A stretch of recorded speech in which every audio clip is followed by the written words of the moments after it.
Hello and welcome to jam cam YouTube channel. आप सभी students का एक बार फिर से स्वागत किया जाता है। तो आज हम डिस्कस करेंगे how to prepare for HTET PGT chemistry 23 exam. अभी 23 एग्जाम की एग्जाम डेट अनाउंस कर दी गई है हरियाणा बोर्ड के द्वारा कि आपका टेंटेटिव अक्टूबर मंथ में आपका ये एग्जाम हो सकता है। तो पहले तो यही डिस्कस करेंगे कि ये एचटेट होता क्या है, उसके बाद ऑल अबाउट एचटेट पहले डिस्कस करेंगे। उसके बाद मैं आपको स्ट्रेटजी बताऊंगा कि कैसे आप प्रिपरेशन करेंगे और कैसे आपके अच्छे मार्क्स आएंगे और कैसे आप इस एग्जाम को क्वालिफाई कर सकते हैं। ये वीडियो जो टोटली रिलेटेड रहेगी पीजीटी केमिस्ट्री से, है ना, पीजीटी केमिस्ट्री से रिलेटेड ये वीडियो रहेगी। तो मैं उसके बारे में आपको सब कुछ बता रहा हूँ यहाँ पे, ठीक है। तो पहले तो हम यही बात कर लेते हैं जी, ये एचटेट होता क्या है, ठीक है। तो एचटेट की फुल फॉर्म की अगर आप बात करेंगे, HTET Haryana teachers eligibility test होता है। अगर आप हरियाणा में पीजीटी टीजीटी, है ना, ये पीजीटी टीजीटी पीआरटी लगना चाहते हैं तो ये बेसिकली आपका एक क्वालिफाइंग एग्जाम होता है भाई। आपको ये क्वालिफाई करना पड़ेगा तभी आप फॉर्म फिल कर पाएंगे।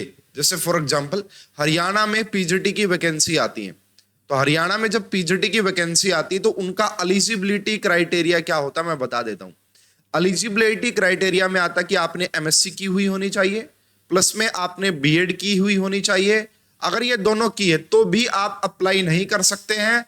तीसरी कंडीशन ये होती है कि आपने एचटेट क्वालिफाई किया होना चाहिए। एचटेट लेवल 3 बोलते हैं उसे हम, एचटेट लेवल 3। पीजीटी के लिए जो ये एचटेट होता है उसको पीजीटी लेवल 3 बोला जाता है।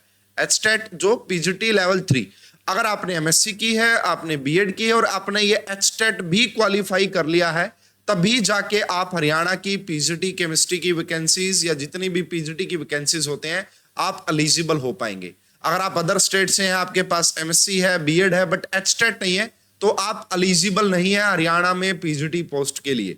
तो अब आपको समझ में आ गया होगा, जैसे सेंट्रल लेवल पे सीटेट होता है वैसे ही हरियाणा लेवल पे एचटेट होता है ना। जब आप ये क्वालिफाई करेंगे तभी आप हरियाणा की पोस्ट में एलिजिबल होते हैं। अब सीटेट तो टीजीटी और पीआरटी लेवल पे होता है, पीजीटी लेवल पे कोई सीटेट होता ही नहीं है ना। लेकिन हरियाणा में पीजीटी लेवल पे भी आपका एचटेट लिया जाता है, एचटेट लेवल 3, ठीक है।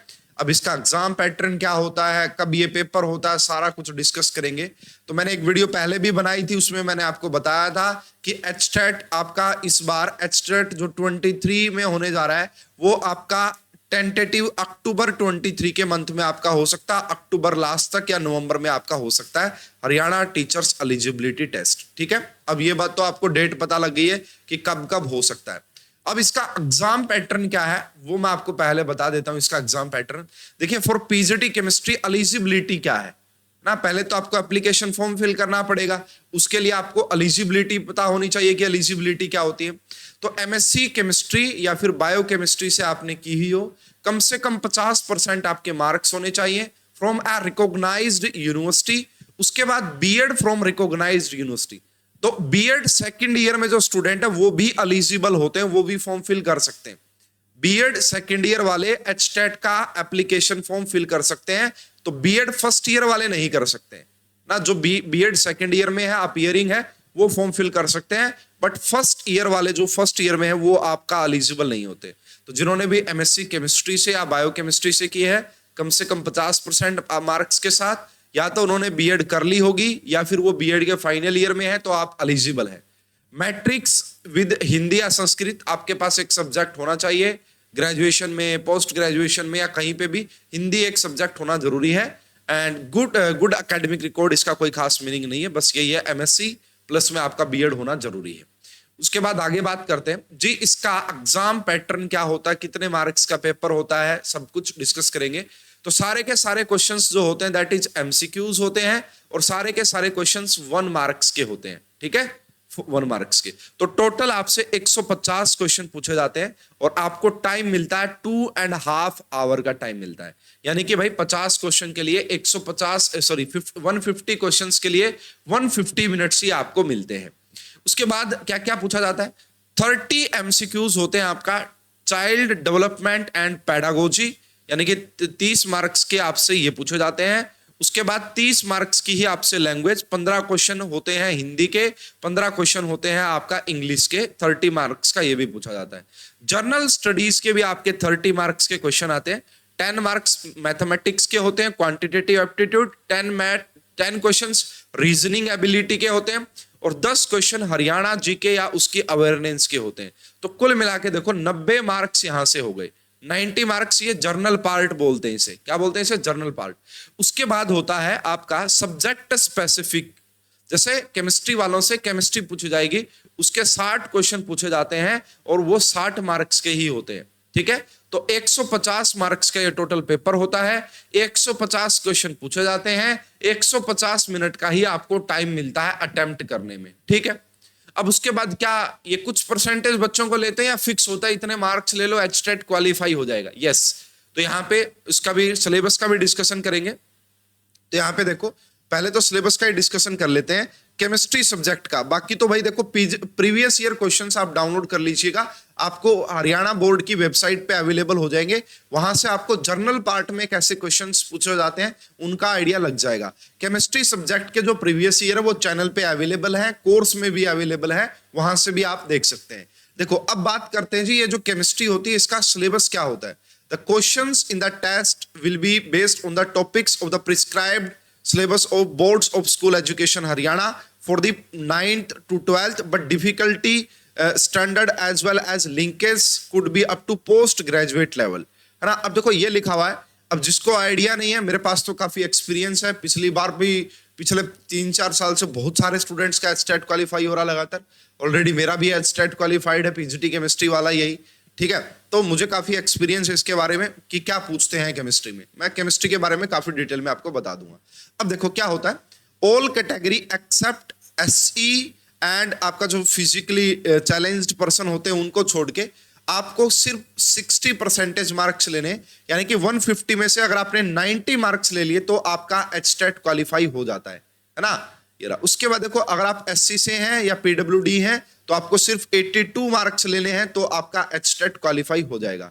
उसके बाद अगर आप एससी किसी अदर स्टेट के हैं तो फिर आपको 90 मार्क्स ही लेने पड़ेंगे, आप जर्नल में ही काउंट होते हैं। यहाँ पे यहाँ इस पेपर में कोई भी नेगेटिव मार्किंग नहीं होती है, इस पेपर में कोई भी नेगेटिव मार्किंग नहीं होती है। देखो मैंने आपको एलिजिबिलिटी बता दी है, ठीक है, एलिजिबिलिटी बता दी, पेपर पैटर्न बता दिया और क्वालिफाइंग मार्क्स बता दिए। अब सिलेबस का डिस्कशन भी मैंने आपको बता दिया। देखो अब मैं मेन आता हूं स्ट्रेटजी के ऊपर। पहली बात तो भाई देखो अगर आप एचटेट को क्वालिफाई करना चाहते हैं, एक मेरे स्टूडेंट का ये फीडबैक है जिन्होंने एचटेट 2022 दिया था, ठीक है, और बहुत सारे ऐसे बहुत सारे मैसेज मेरे पास है, बहुत सारा फीडबैक मेरे पास है, बट मैं आपको एक ही दिखा दूं कि यहाँ पे स्टूडेंट के 55 मार्क्स आए हैं आउट ऑफ 60, और मेरे पास पता नहीं कितने मैसेज ऐसे हैं जी मेरा एचटेट क्वालिफाई हो गया आपकी वजह से। तो भाई देखो अब अगर आप भी चाहते हैं कि आपके सब्जेक्ट में, मैं मेनली फोकस करता हूं सब्जेक्ट पे, अगर आप चाहते हैं कि 60 में से हमारे भी 50+ मार्क्स आ जाएं तो उसके लिए मैं आपको स्ट्रेटजी बता देता हूं और कोर्स भी मेरा सजेस्ट कर देता हूं। तो भाई हमारे पास एक कोर्स होता है जिसमें आपको ये जो पूरा सिलेबस है ना एचटेट के लिए, जो आपके काम का सिलेबस है, जो आपके लिए टेस्ट सीरीज है, जो आपके लिए स्ट्रेटजी है, सब कुछ आपको इस कोर्स में मिलेगा।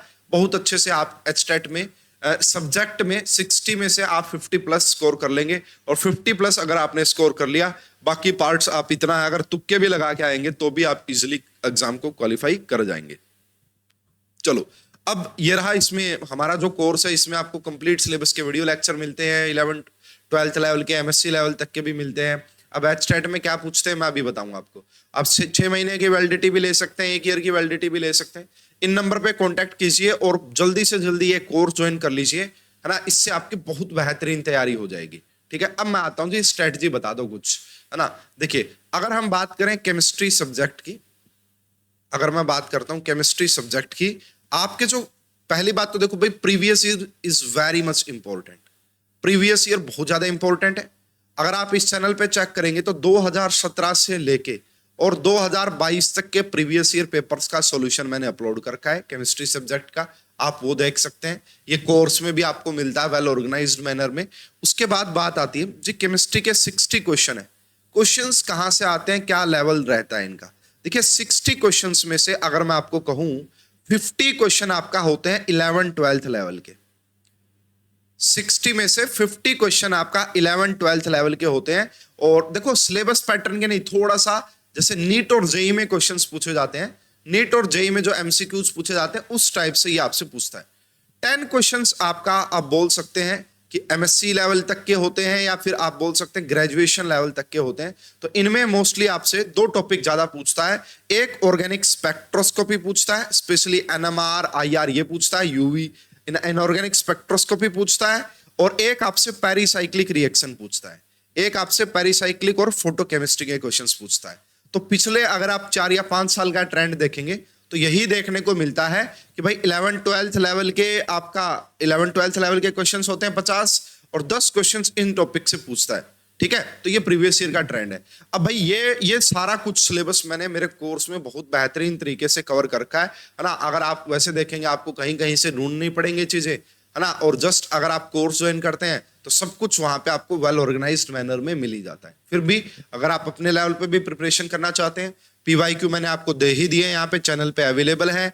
और कंटेंट के जो वीडियोस, देखो पीवाईक्यू को भी, है ना, पीवाईक्यू को भी सोल्व करने के लिए आपको नॉलेज होनी चाहिए। वो नॉलेज आपको यहाँ से मिलेगी जब आप 11 12th लेवल के कंपटीशन लेवल की चीजें पढ़ेंगे, समझेंगे, और ग्रेजुएशन पोस्ट ग्रेजुएशन लेवल की चीजें भी समझेंगे। ठीक है, तो ये आप ये है आपका स्ट्रेटजी बेसिकली। अब सीखना आपको कि आप कहाँ से किस तरीके से सीखेंगे। मेरे पास ऑलरेडी वेल ऑर्गेनाइज मैनर में चीजें अवेलेबल है, तो आप वहां से भी, वो भी एक सोर्स आपका सीखने का, वो भी आप सीख सकते हैं। और मेरी स्ट्रेटजी क्या रहेगी, पार्ट ए को भी कैसे डील कर सकते हैं, थोड़ा सा वो भी बताऊंगा। तो बहुत अच्छे से आपकी गाइडेंस आपको मिल जाएगी अगर आप इस कोर्स में इनरोल करते हैं। तो होप कि आपको काफी हेल्प मिल गई होगी इस वीडियो से कि क्या कुछ कैसे अपनी प्रिपरेशन करनी है। ठीक है, तो बाकी आपके कोई भी क्वेरी है, कोई भी इश्यू है आपको, तो आप कमेंट बॉक्स में कमेंट कर सकते हैं। मैं कोशिश करूंगा कि आपका रिप्लाई दे दिया जाए। तो फिलहाल इस वीडियो में अभी के लिए इतना ही। अगर ये वीडियो आपको अच्छी लगी तो लाइक और शेयर जरूर कीजिएगा। आप सभी का बहुत बहुत धन्यवाद। Thank you.